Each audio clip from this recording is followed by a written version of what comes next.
Hola, yo soy Maylin, la terapeuta ocupacional en Play Without Limits. En el video de hoy vamos a estar hablando sobre un tema muy especial para nosotros. Antes de comenzar el video, quiero recordarles que le den like, que le den compartir al video para que otras familias puedan encontrar la información valiosa que hemos estado compartiendo últimamente. Y también aquí abajo en los comentarios nos pueden dejar saber desde dónde nos están viendo. Así que vamos a comenzar con nuestro video de hoy.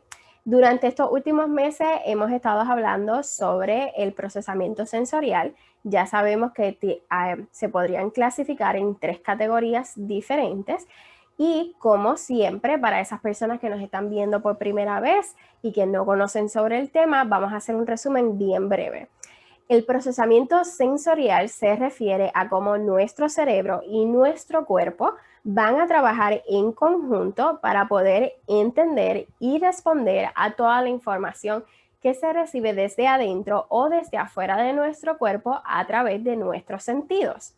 Entonces, hay personas que tienen dificultades en procesar esta información en su cerebro y debido a estas dificultades, entonces vemos áreas en diferentes del desarrollo que se van a ser afectadas, como por ejemplo la alimentación, la coordinación y la rutina diaria.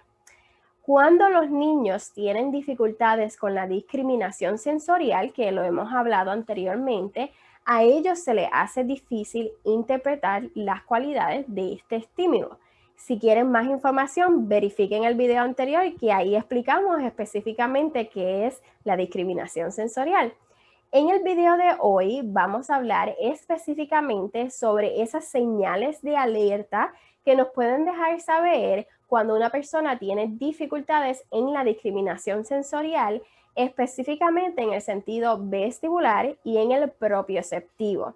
Como un breve recordatorio también, estos sentidos se encargan de enviar las señales sobre el movimiento, el equilibrio y la coordinación.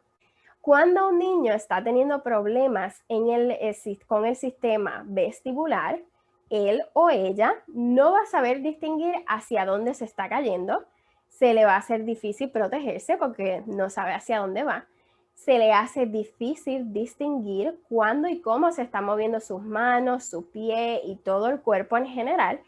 Y si cierran los ojos, ellos tienen mucha dificultad en completar estos movimientos. Y podríamos también notar que tienen muchas dificultades realizando actividades deportivas. En el segundo sistema, como mencionamos, es el propioceptivo.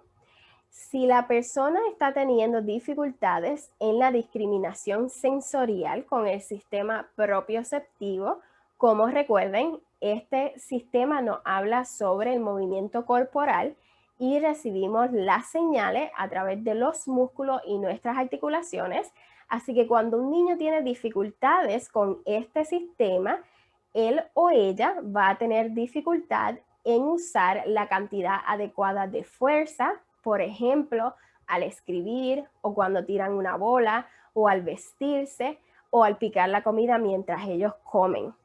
Aquí abajo les vamos a dejar saber los recursos que utilizamos en el video de hoy. Les exhortamos a todas las familias que si en algún momento tuvo alguna duda, que busquen información adicional. Nosotros vamos a dejar enlaces sobre listas de alertas de problemas en el sistema sensorial y ustedes mismos pueden ir a esas páginas web y verificar.